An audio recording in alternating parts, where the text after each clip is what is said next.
Olá, hoje é dia 14 de novembro de 2023. Eu sou o Viana, estou de volta com o canal Música de Ontem. Já falei de blues, de rock progressivo e entre outras coisas nesse canal.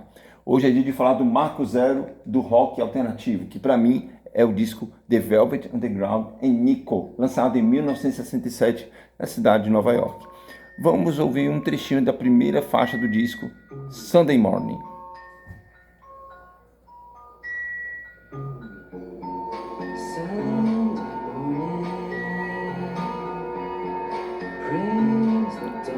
É uma música de dream pop, é um subgênero do rock alternativo. Nos traz essa sensação de sonho, né? Essa música em particular nos traz assim um sentimento de preguiça, né? Uma música bem calma, bem suave, dotada de muitos ecos, tá? Por pouco essa música não entrava no disco. O disco já estava pronto com 10 músicas e a gravadora pediu que o Velvet Underground gravasse uma música como um hit, um single, tá? E aí surgiu Sunday Morning, a voz aí de Lou Reed. Observe que o início da música tem um som de xilofone e essa outra música que está na playlist tem uma introdução bem semelhante. Da banda escocesa Cocteau Twins, trago aqui a música Karen's Fingers.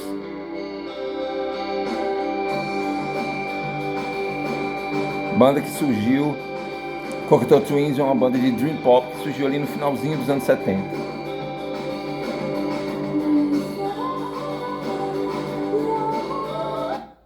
A modelo alemã Nico participa da gravação do disco The Velvet Underground. É Nico, o tão conhecido disco da banana.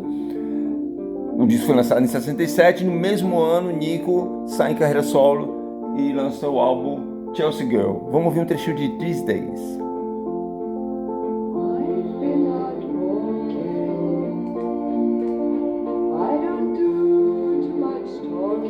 Esse disco Chelsea Girl é um disco de rock experimental, folk, inclusive tem participação da banda Velvet Underground nesse disco. John Cale, Lou Reed e Steve Morrison gravam junto com o Nico esse disco.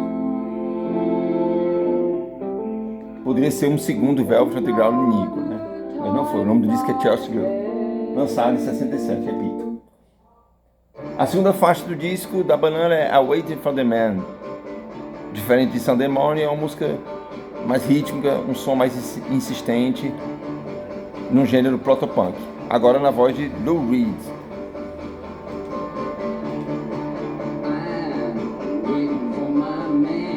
Bom, a primeira também na voz de Lou Reed, Sunday Morning, né? A música anterior aqui na voz de Nico, a música These Days. Bom, vou falar em protopunk.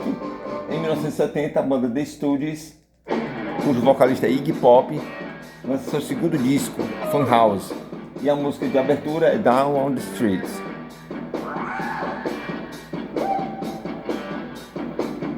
Uma das principais bandas de protopunk, The Stooges, sem dúvida. Um dos precursores do punk, tá?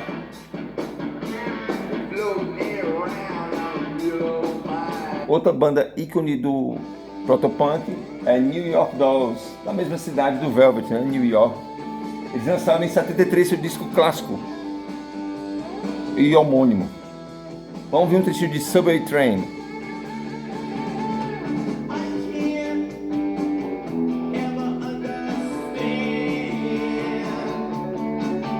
A terceira faixa do disco da banana é Femme Fatale, na voz de Nico.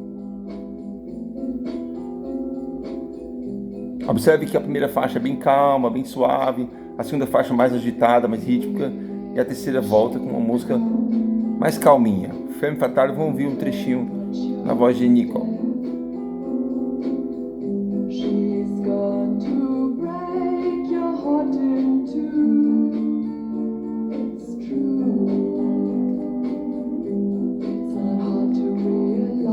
Se tem um artista que foi muito influenciado pelo Velvet Underground, é o inglês David Bowie.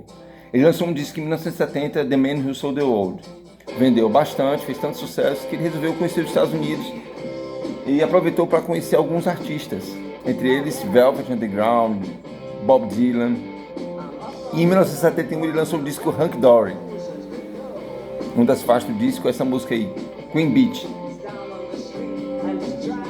uma referência a Lou Reed. Nesse mesmo disco ele homenageia Andy Warhol e Bob Dylan também. Você conhece a música Astronauta de Mármore, da banda gaúcha Nenhum de Nós? Essa é a versão original, na voz do inglês David Bowie. Ele lançou em 72 o disco The Rise and Fall of Ziggy Stardust and Spider from Mars. Spider from Mars é o nome da banda que acompanhou David Bowie na gravação desse disco. Vamos ouvir um trechinho de Starman.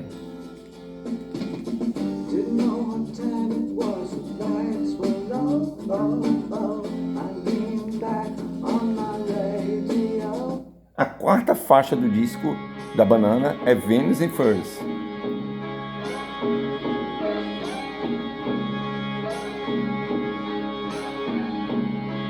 Aqui temos Lou Reed no vocal e na guitarra, John Cale tocando a viola elétrica, o guitarrista Terry Morris assume o baixo nessa música, a baterista Mud Tucker e a Nico no pandeiro. Quando ela não cantava, ela ficava ali no pandeiro, tá? Trago aqui duas bandas de rock alternativo e noise rock. A banda de Nova York, da mesma cidade do Velvet, Sonic Youth, lança o disco Ghoul no ano de 1990. Esse disco, além de noise rock, de rock alternativo, é um disco de hard rock, bem pesado. Trago para vocês Cool Thing.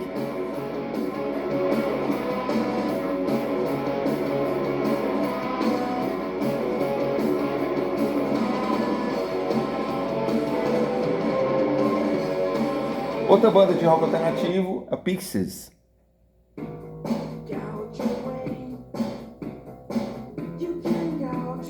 Em 1989, Pixies lança seu segundo disco de estúdio, Dolittle, o disco do macaquinho. Essa Gouge Away é a última faixa. Vamos ver um trechinho dela. Uma curiosidade que esse foi o segundo disco de estúdio da banda, mas foi o primeiro lançado mundialmente, tá? Eu recomendo conhecer esse disco, é muito bom. Dolittle, o segundo disco de estúdio de Pixies, o disco do macaquinho.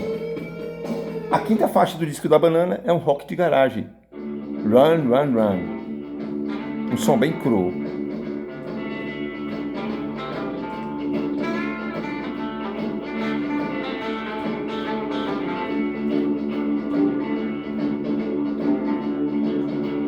Aqui na voz de Lou Reed. Teenage bear said Uncle Dave, I sold my soul, must be staying, gonna take a walk, and in this square, you never know, we gonna find it, you gotta run, run, run, run, run, take a journey to. Se eu falei do Protopunk, lá com os estúdios New York Dolls, tem uma banda que fez um elo de ligação do Protopunk com a explosão do punk, a banda The Dick Doctors.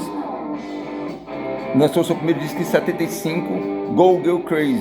Vamos ouvir um trechinho de Weekend.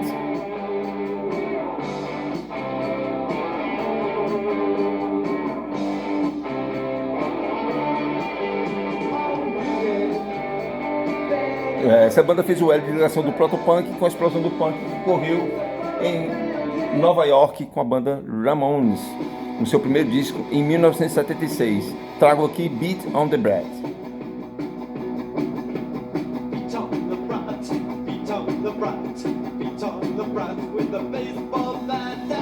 Se o punk explodiu nos Estados Unidos em 76 com os Ramones, no ano seguinte na Inglaterra com os Sex Pistols e com Clash.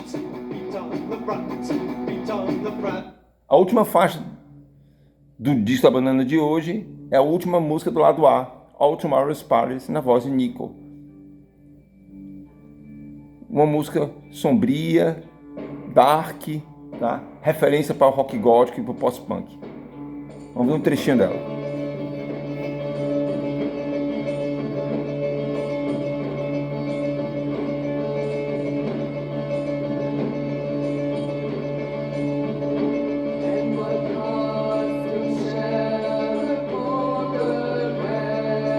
Lou Reed compôs essa música e ele conta o que ele observava na Factory, uma casa de eventos promovida por Andy Warhol, que foi mecenas dessa banda, tá? Bom, por falar em rock gótico, The Cure lançou um disco em 1981, 1981, Faith. um som dark, bem sombrio. O The Cure, que depois, ao longo dos anos 80, veio gravar músicas pop, né? Ele mudou o gênero musical, mas no início dos anos 80 era uma banda bem dark, bem gótica mesmo. Vamos ver um trechinho de Other Voices. Bem semelhante à introdução de All Tomorrow's Parties, a música que a gente ouviu há pouco. Outra banda ícone do post-punk, do som mais sombrio, mais dark, é Joy Division, que lançou um disco em 1979, seu primeiro disco de estúdio, On No Prejudice. Trago para vocês Day of the Lords.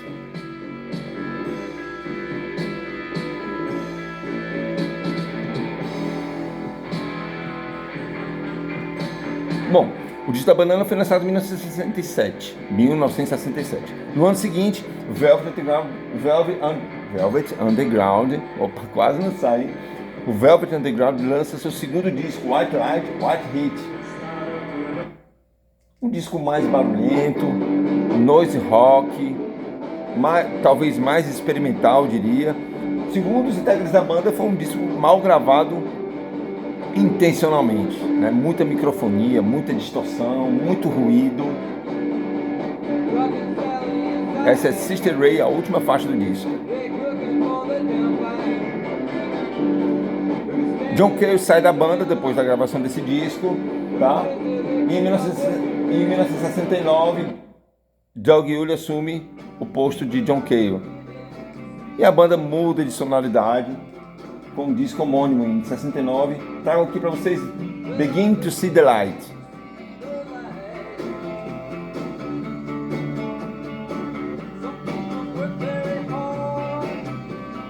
E em 1970, o último disco de estúdio do Velvet com Lou Reed. É o Loaded. O nome do disco é Loaded porque a gravadora queria um álbum recheado, né, carregado de sucessos. Trago para vocês Who Loves the Sun.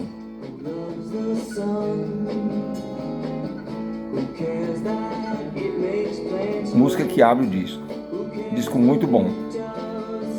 Eu acho que talvez tenha sido o disco que chegou mais próximo de disco comercial do Velvet, que era uma banda realmente underground mesmo, tá? Nada de música radiofônica, comercial, nada disso. Era rock subterrâneo mesmo. Em 1973, já sem nenhum integrante da formação clássica, Doug Yule e o que sobrou da banda gravam o disco Squeeze. Para muitos é um disco desnecessário.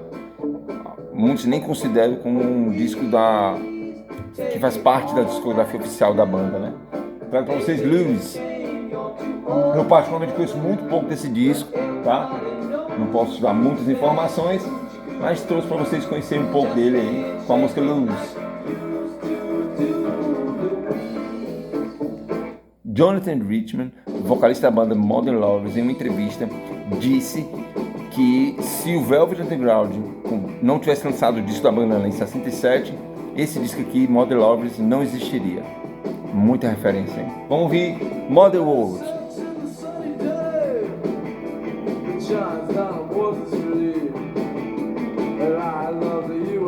Outra banda que tem como referência o Velvet é Television, que lançou o disco Mark Moon em 1977, no auge do punk, né? Inclusive essa banda foi a primeira banda punk a se apresentar no CBGB, Country, Bluegrass e Blues, uma casa de show em Nova York, onde várias bandas punk se apresentavam, né?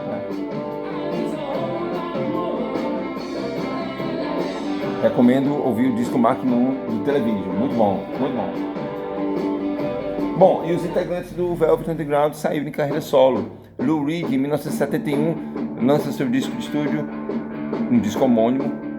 A música que abre o disco é I Can't Stand It. Uma música que poderia muito bem ser do Velvet, que eu acho até que tem esse disco tem uma sonoridade muito próxima do Loaded, o disco de 1970. Nesse disco, Conta com a participação do tecladista Rick Wakeman e do guitarrista Steve Howe, ambos da banda Yes. John Cale, o outro fundador da banda Velvet Underground, saiu em carreira solo.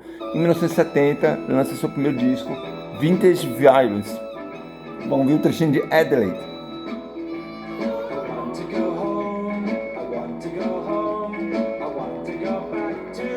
Após a morte do guitarrista do Velvet, Sterling Morrison, a banda gravou uma música em homenagem a ele, Last Night, na voz de Murray Tucker, a baterista.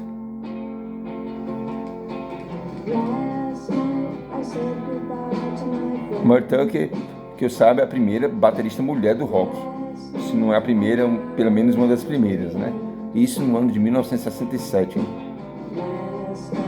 Quem imaginaria que uma banda de rock naquela época teria uma mulher, né, assumindo as baquetas